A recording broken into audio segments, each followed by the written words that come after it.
I still remember the sound before I even saw the lights. The soft little hum of the AC and my little girl's breath in the back seat like a tiny kitten sleeping. We just left my cousin's house after a birthday party, cake crumbs still on her shirt, bubblegum shampoo still on her hair. It was one of those lazy, rolling afternoons where the hills look like green blankets and you almost forget the world can turn on you in a heartbeat. My mind was on dinner, nothing else, until I caught that flash of blue in the mirror. 81 and a 55, the trooper said when he finally walked up. No hello, no smile, just a flat voice behind mirrored sunglasses. I had my license and registration ready, tried to keep it calm. Good afternoon, officer. Was I going a little fast back there? He didn't even nod. I explained about the insurance card that it was digital, and he just took my papers and walked back to his car like I'd already been judged. My daughter, still sleeping in the back seat, had no idea her safe little world was about to explode. There was this wider shoulder up ahead, gravel but safe, and I figured with cars flying by at 70, maybe we'd be less of a sitting duck. So when he came back the second time, I asked real polite, "Sir, can I pull up ahead just a few yards? My daughter's in the back." He didn't answer. He just turned his back on me. Something in my gut tightened. I leaned out the window a little. "Officer, can you come back?" I wasn't done speaking. That's when he turned. Not quick, slow, like a man rehearsing the next move. His stride changed, his face changed, the air itself changed. He walked up to my door, yanked it open so hard it rattled the whole van. "Get out of the car," he growled. His eyes behind those glasses felt like two black holes. What? Why, my hands were still on the wheel. "Sir, my daughter's asleep." I tried to sound steady, but my voice cracked anyway. "That's fine," he snapped.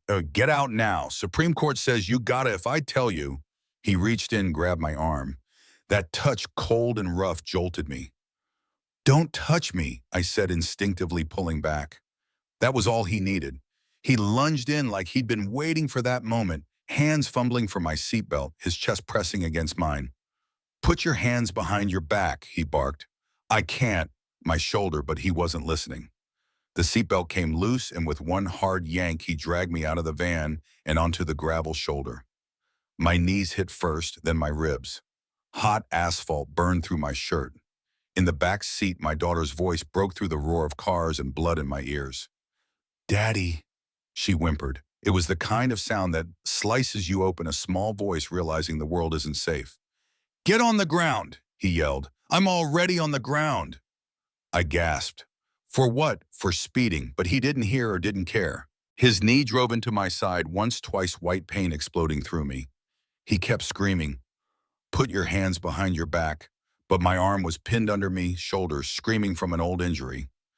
Bystanders ran up. For a second, I thought, thank God someone's going to stop this. But they didn't stop it. They joined him. One knelt on my legs, another grabbed my free arm and yanked until I felt a sickening pop. "Stop resisting," they yelled. I wasn't resisting.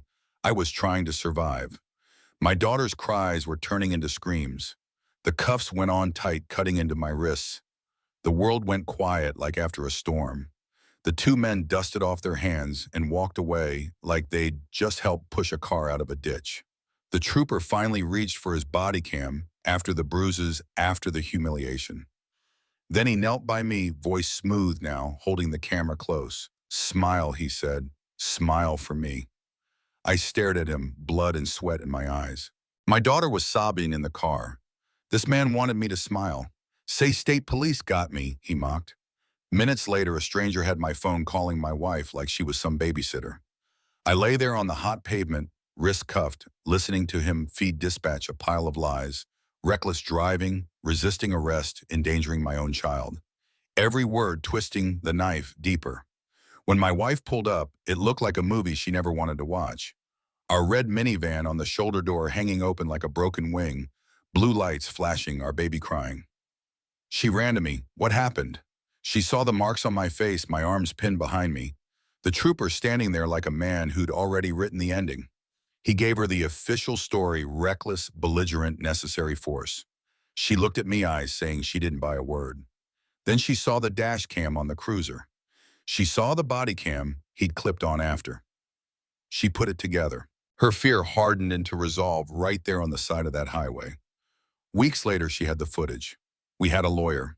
The news stations got the story, the serene dash cam video of a peaceful traffic stop, then the gap, then the aftermath. People saw my daughter's tiny voice crying, "Daddy," in my body hitting the asphalt. The outrage spread faster than his lies. The state trooper was fired. Charges against me vanished. Then came the criminal charges for him: assault, misconduct, perjury. My wife sat next to me every day in court, our hands clasped under the table. The jury watched the footage in silence. They saw the gap between the story he wrote and the truth of what happened. His defense crumbled under the weight of his own cameras. Months after the verdict, on a cool fall night, I sat on our back porch with my daughter, now 4, on my lap. She pointed at the stars, naming the constellations she'd learned from a book. Her hair still smelled like bubblegum shampoo. The scars on my body had faded, but others stayed under the skin. Flashing blue lights in the mirror still made my heart jump. But sitting there under that quiet sky, I felt something else too, the strength of a man who'd been dragged into the darkness, and with the woman he loved, crawled back out. Sometimes people ask me, would you do anything different? And I think about that day, the AC humming, my daughter breathing soft, the blue lights in the mirror. I was just a dad driving home. I asked a simple question about safety. That's all it took. I'm telling you this now because you need to see how fast it can happen, how a uniform, a badge, and a story can turn your life upside down. We fought back with the only thing we had: the truth, and it saved us. But here's what I really want to ask you. If you were standing on that shoulder, seeing what was happening, what would you have done? Would you have stepped in, or would you have believed the badge? Do you think there's ever a reason for a cop to do what he did to me with my little girl watching from the back seat? Drop your thoughts below. Tell your story. Tell us where you're from. Because until we all start speaking up, nothing changes. And if you believe the truth still matters, hit that like button, subscribe, and share this video. Let's make sure nobody ever has to smile for the camera after getting beat down on the side of the road again.